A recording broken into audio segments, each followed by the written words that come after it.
G'day YouTube, my name's Lance and welcome to Bundy Bear's Shed. Well, the weather report. Well, in the last week we've had just on 6 inches of rain and probably a little bit over. Pardon me. You can hear the shed creaking. It's cloudy, then the sun comes out and makes the shed expand and contract and all that. So there's a few creaks and groans in the background, but oh, that's all right. I've almost gone a bit deaf to it, so not quite, but almost.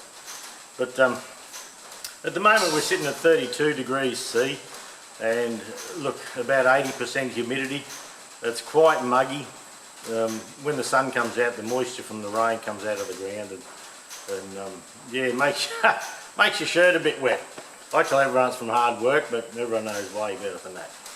But and this week, yesterday morning it was raining, and with the approval of the new carport for Bundy Bear's Shed to put a little shipping container machine shop up at the house, we got that all approved last week, as I said, but we had to actually shift a 3,000 gallon water tank and a steel tank stand that had been in for, look, probably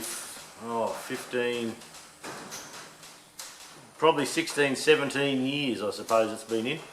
And it's something I made when we first moved in here. We got the shed done, and then we put a 3,000 gallon tank on the pool room and the carport. Really, we have two 5,000 gallon tanks on the house roof because we don't have town water here. We have to look after ourselves in that regard, and so we have two 5,000s on the house and a 3,000 on the shed, just so it doesn't go to waste. And I've had them all plumbed in, and in the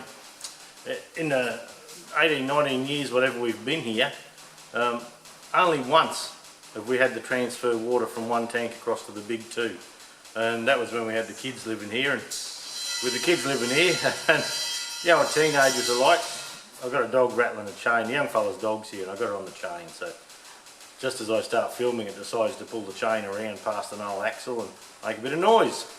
That's all right. But yeah, with kids at home having half-hour showers, and you tell them, 5-minute showers, you got nothing you can't wash in that time.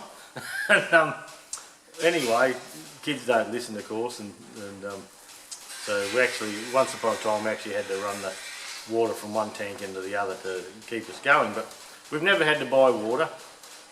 And my young bloke, he's 26 now, he's moved home for a bit, and he's back to long showers, but with Jude and myself here, we don't run out of water at all. We have plenty for washing cars and doing what we need to do. So, but where the tank stand was next to the carports, I spent yesterday morning in the rain pulling the tank stand out because I thought, oh well, looks like it's going to be a wet weekend, I may as well get into it. So out in the rain, I had the tank drained pretty well, so I slid the tank over to the side to drain it out and clean it out properly, and get all the water out. And have you ever looked in the bottom of your tank? If you're on tank water, just don't bother. Yeah, it just won't taste the same after that. But we have filters. We filter the water with carbon filters and all as it comes into the house. So anyway, yesterday morning in the rain, I lifted this tank stand out, and I drained the tank, slid it off, got it into the backyard, and I've got to roll it over the paddock a little bit yet and tie it to a tree, so if we get a bit of a storm I don't have to go to the neighbours and find my tank. And so in the rain I did everything except use a shovel for very long. I'm allergic to shovels. There's no future in bloody shovels. And so while it was wet and the ground was soft, I thought I'd get the forklift up there and have a bit of a sort out, and I had to shift some plants for Judy. So first up with the forklift, I just run the back wheels off the side of the driveway a bit and stuck the forklift, got it bogged. So not to worry, come up the back, got the loader, and got Judy on the forklift. I actually had to lift the back of the fork with the loader to put weight on the front wheels to get it out. So we got that out, and then I could lift everything except for one side of the tank stand. So I thought, oh bugger it, I've got to go and get this loader bogged too. There was no way I could have got the forklift on the backyard, it was too wet. And so I thought I'd run the loader up there. And I knew I'd get bogged. It was one of those things you thought, oh look, I'll get bogged, but it's the only way to do it. So anyway, I run the loader up the backyard, got it bogged, but I was close enough that I could actually lift the side of the tank stand out. And the missus is looking out thinking, what's he bloody doing? So anyway, then I had to come up the back and get the Colorado ute, and once I got the once I got the tank stand lifted, and the load off the loader once more, well, yeah, I used the winch on the front of the Colorado. So I had the missus in the Colorado with the winch, and I'm telling her the back and in and all that. So she's got the Colorado running with her foot on the brake and running the winch, and so we eventually winched the loader off the backyard and made a mess, but it doesn't matter because we have to get where the carport is going to be a drop for the second carport, because it's going to be quite a bit taller than the original one. So there'll be a drop step down there for the next carport. So all that dirt's coming out anyway. So, and to keep the dogs in, last weekend we actually had to shift the fence across. So we've shifted the fence across, cut it off and shifted it across, and whacked in some star pickets to shift the fence so the dogs don't get out, and the tradesmen when they come have got plenty of room to work without worrying about damaging a fence or doing something like that. So I've still got to dig a few pipes around and do a little bit of stuff like that, and I've got some underground poly pipes going up into the house that we're going to have to shift. Where the dams are, we have a Honda firefighting pump on the dams, and we pump to a 20-foot tank stand just outside Bundy Bear's shed here, and that gives us gravity to feed back in, and we got the house double plumbed so that when we use the toilets in the house, we actually use dam water, not nice clean tank water in the toilets. So we've got to lift those mains out and redo it. And we have a tap there, so if the tank up here at the dam it gets empty, I can turn it off and we can turn it on to the pressure pump for the toilet. So anyway, yeah, there's a lot going on outside Bundy Bear's shed at the moment, and not so much going on in Bundy Bear's shed at the moment, but being Sunday morning and it's hot and steamy, and the missus had the washing on the line, thought, oh yeah, looks like it'll get dry pretty soon, and then a shower of rain comes and wets it all down, so the process goes on. So we don't normally put the clothes in the dryer, but we do if we have to. So yeah, she's all happening. I'm going to have a little separate video this week on the progress on the shop in at Queensland Tractor Spares. The boys have been in there. They had a week off where they had to finish another job, and they were waiting on a few bits and pieces. So this week they were back at it again, and they've started to put the plasterboard up. I think you might call it drywall in America, but in Australia, and we just call it gyprock or plasterboard. And so the frames are up, the plasterboard's on its way going in. Every wall and ceiling cavity is getting insulation, and it's not to keep us warm in Australia, it's more to keep us cool, and it helps the air conditioners work if you've got the rooms insulated properly. And where Queensland Tractor Spares is, it's on Enterprise Street, which is quite a busy road with trucks passing and all that, so that'll give us a little bit of soundproofing as well. So anyway, look, there's a little video on the end of Kangaroo Stew. It'll be a separate video for those that don't want to yeah, have a look. You can or you can't, your choice. So I'll do another little video, but I will walk around up the front there and show you what a mess I made yesterday. And yeah, once the bobcats and that come in, we'll get the paddock draining better. And it's that wet, the holes that the tank stand came out of, they filled up to about, well yesterday it looked about 8 inches from the top with water just draining out of the ground. The place is just soaked at the moment. So, but look, it had dried out, but my plans for slashing the paddock this weekend are out the window, and that's fine. I don't mind coming up into the shed here and having a bit of a fiddle. But look, I've got one little project, one little machining project on, and this little piece of steel here we're going to make into a back for a rivet. Now, on the Ferguson tractor mud guards, Sparex have supplied some skins, And so you have the main frame of the mud guard, then they just supply the skin to go over the outside. And those skins are held in with a rivet at the top, 3 rivets like this at the bottom, and a couple of bolts. So they don't actually sell the rivets.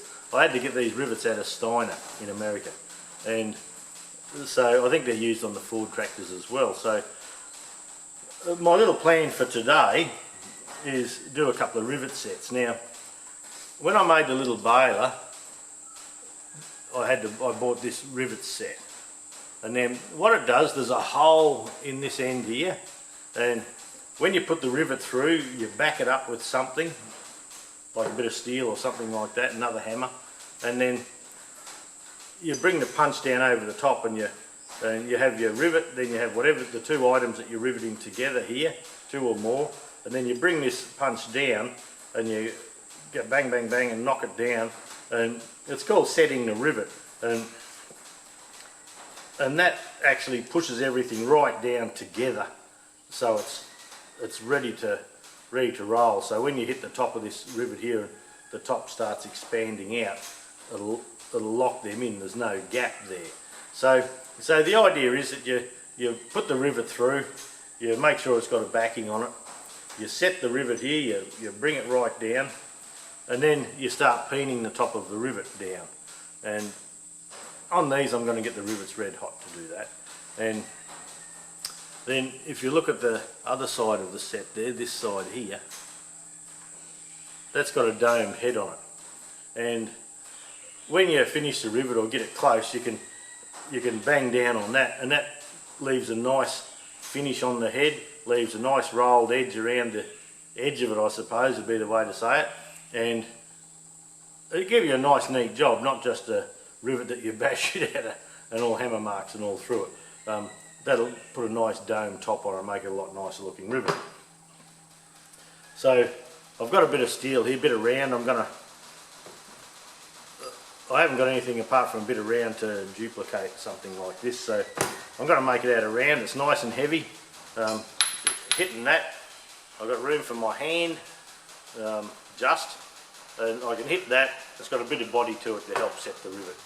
Now this piece here, we have to machine a dome into it to take the head of the rivet, this part here.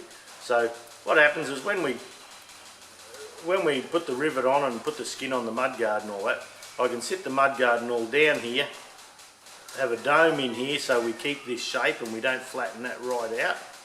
And then the idea is to bring the set down and set it against this plate, and then start bashing away and setting the rivet. So today's little exercise is just to put a dome in here, a concave shape just to match the head of the rivet really, and I'm just going to freehand that. I'm not going to set up the radius tool or anything like that. Then we'll put this in the chuck, we'll dress the ends, might put a chamfer on here, the end that we're going to hit.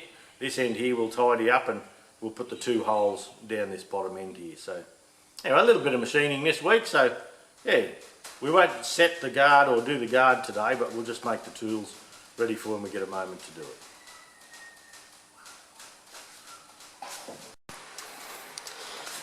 Right, this is a mud guard on the old TEF 20, and you can see in there's a rivet, there's another rivet there, and another one there, and if we come right up to the top, there's another rivet there. Now these guards are knocked around a lot, so when you look at the back, you have this steel frame, you have a few bolts, a couple of bolts in here, or in here, I'm pointing to the other side of the guard, a couple in here that hold this frame in, but that's the top of the rivet. So you can see the shape of the rivet roughly. It's just a domed head on one side, and if we come around here, might be able to get more of a profile of the rivet there. It's a little bit flat in the middle, but we're going to make something to set these rivets in, and that's down the bottom of the mud guard. And if I take you over here, as you can see, the mud guard's all rot out down the bottom there. So instead of replacing the whole mud guard, Sparex makes a skin, and you can just replace the skin and keep the original frame. But yeah, I wish they did the rivets. The other option that we did have, coming back over here, was actually to get a bolt, a square, a coach bolt, a bolt with a square underneath it there, and with a dome on it, and tidy up the dome and actually come around here and just put a nut on there. And look, to tell you the truth, no one would notice, but that's not what we're all about. It's about doing it as good as we can. Okay, you might hear the fan noise in the background, but that's just stopping me from getting hot under the collar. Okay, look, I've put a bit of square, that piece of square in. We're not worrying about centering it up or anything like that. That's just not important. But what I'm doing here, I've got it just firm in the chuck, barely firm in the chuck would probably be a better word. And if I bring my little bearing roller up here, it's touching pretty well all the way around. But I'll just start it and run the bearing up against it, just so we know we have a nice true plane.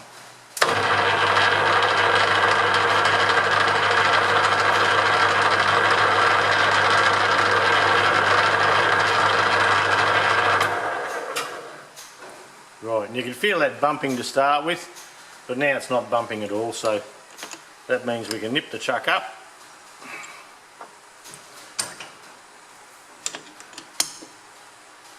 Nip the chuck up in that position, and we won't be too far off the money.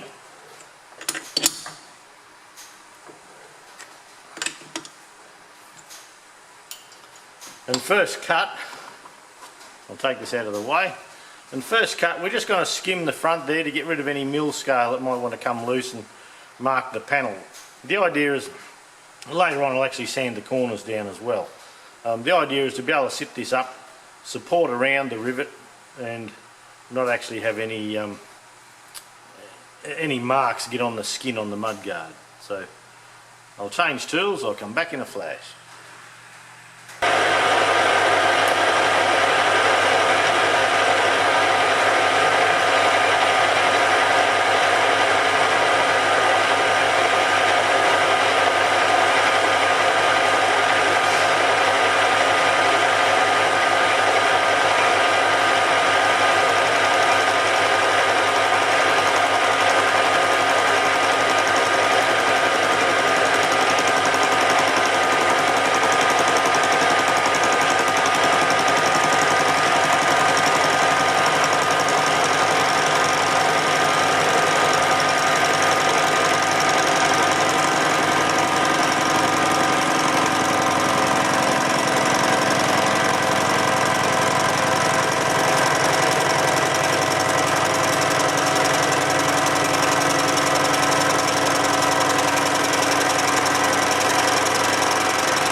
There we go.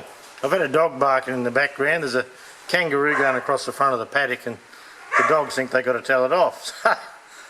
Anyway, we'll move along. What I'm going to do here is just try and freehand a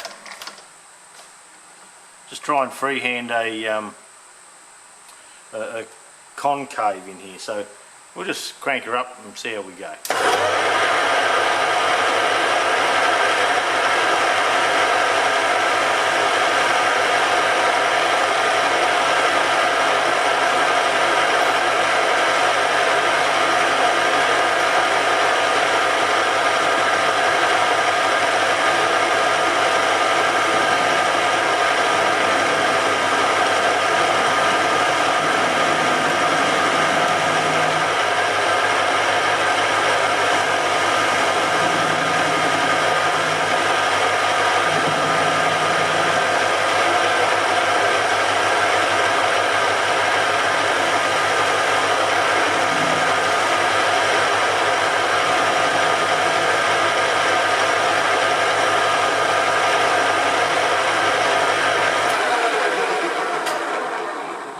I might try running the lathe backwards because the lip on the bottom of the cutter is getting in the way.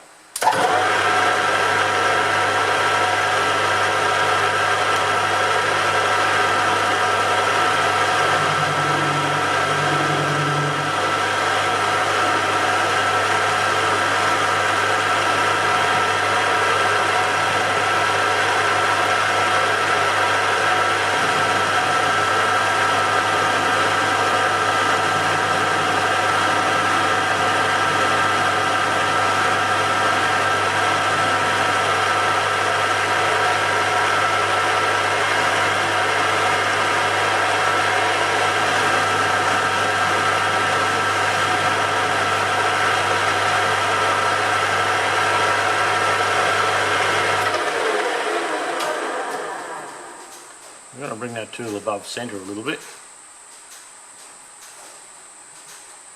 See if that helps.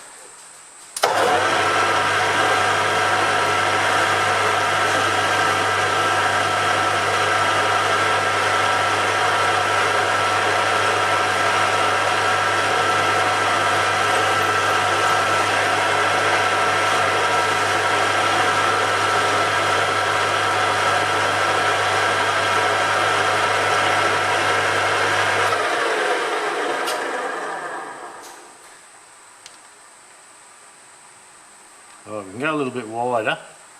I think I'll do the wide bit, then I might come in with a boring bar and just pip that centre.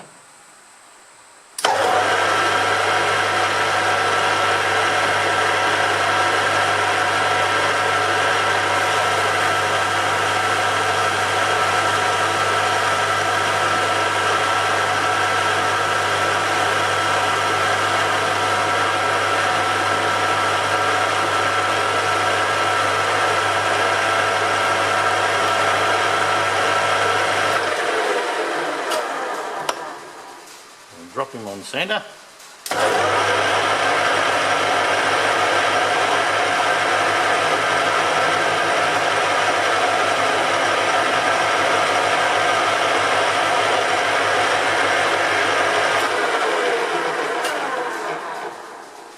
Yeah, the tool, I probably should grind one, but anyway, I thought bugger it, we won't do that. Okay, if I pull the centre out of there now, I don't think it would be too bad.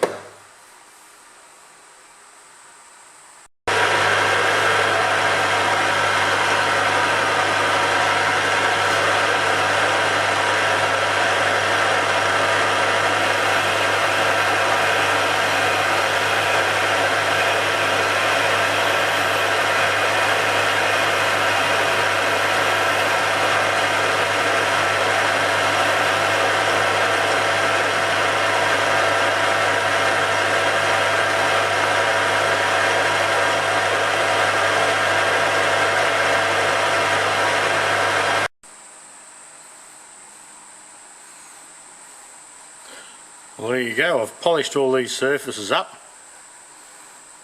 Not out here, I didn't worry about out here where the interrupted cut was. But in here I've polished that up and I've got the small die grinder and smoothed all that out. Doesn't look real smooth on the camera, but it's pretty good. Alright, we'll do the next bit.